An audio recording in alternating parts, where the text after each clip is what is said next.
KTM 125cc rider, number 26, is Pete Kopani. That is John Deakin, the British rider on the KTM. Legendary Deakin, running quite well at the moment. Sort of around 6th and 7th place, not up with the very front runners. That is a Polish rider on a little TM, Maciej Robel. The little bikes, as I said, faring extremely well. This is, or was, Roman Michalek, the Czechoslovak. He's on an 80cc TM machine and running right up there at the top end. At least the rain is washing the mud off the machines, but it's making the going underfoot or under tyre very tiresome indeed.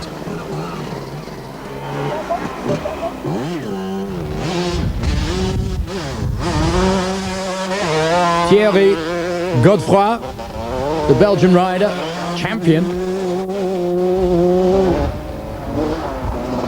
Look how dodgy it is. Trying to choose a line around here.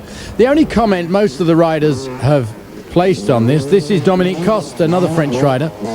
The only comment a lot of the riders have put on this, and certainly the ones sort of out of World Championship status, have said that the timing is far too tight. The schedules are very, very tight here. 125cc Honda rider Patrick Isvoordink. Once again, the Dutch team, as I said, fielding such a strong team. Look at this. Utterly impossible stuff. The Canadians wonder what's happened to them here.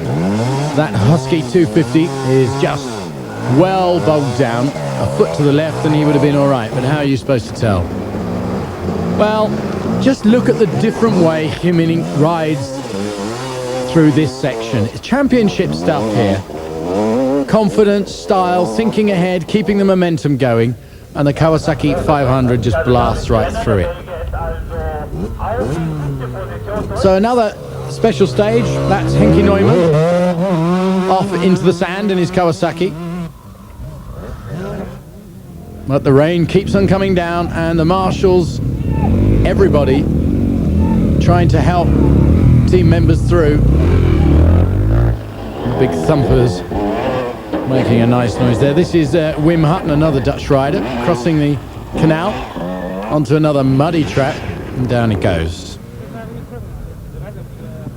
Tony van Dijk, 250cc machine.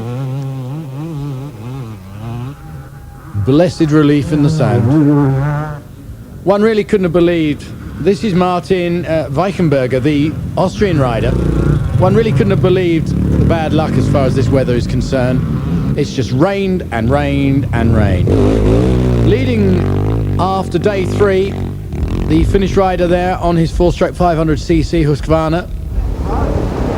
Very heavy machine. Sven-Erik Jonsson, world champion, of course, in 1991. A European champion from 86 to 89. A very, very strong competitor indeed.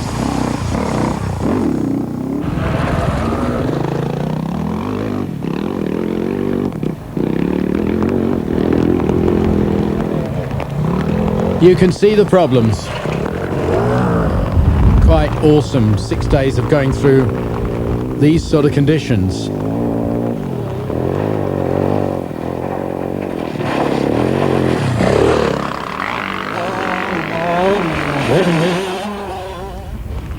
Marco Rossi on his little 80cc TM. He's been going well, and there have been some decisions now that they are going to cancel the second lap on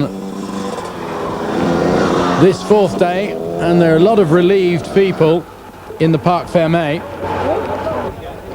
Photographs of the American Suzukis of Steve Hatch and Rodney Smith. Those who did and didn't make it. And that's another American rider, Pat Garahan, doing some work on his Honda. Hard to see. Good job today, though. All the repairs, all the servicing has to be done by the riders, and that's what makes this such a complete motorcycling event, certainly off-roader anyway. That's Dusan Kotrola's motorcycle, the Czechoslovak rider.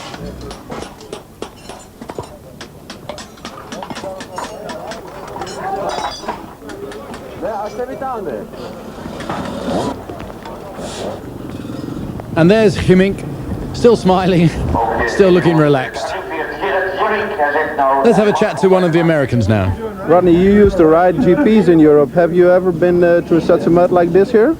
I rode, I think it was a GP in Sweden, I think, that was pretty muddy. It might have even been Finland, but this is pretty miserable today. You think it's the right decision to stop the second lap?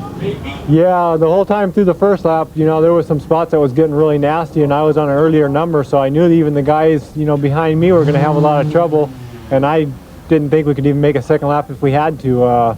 Plus the conditions were, you know, it's still raining really bad, and it's really cold, and it's hard on the riders. It's a lot of highways, so we get real cold too, you know, not with just the technical mud. So it was pretty bad out there. Well, it's not too bad for Poland, who move up into first place from 5th. They've had no retirements so far, team-wise.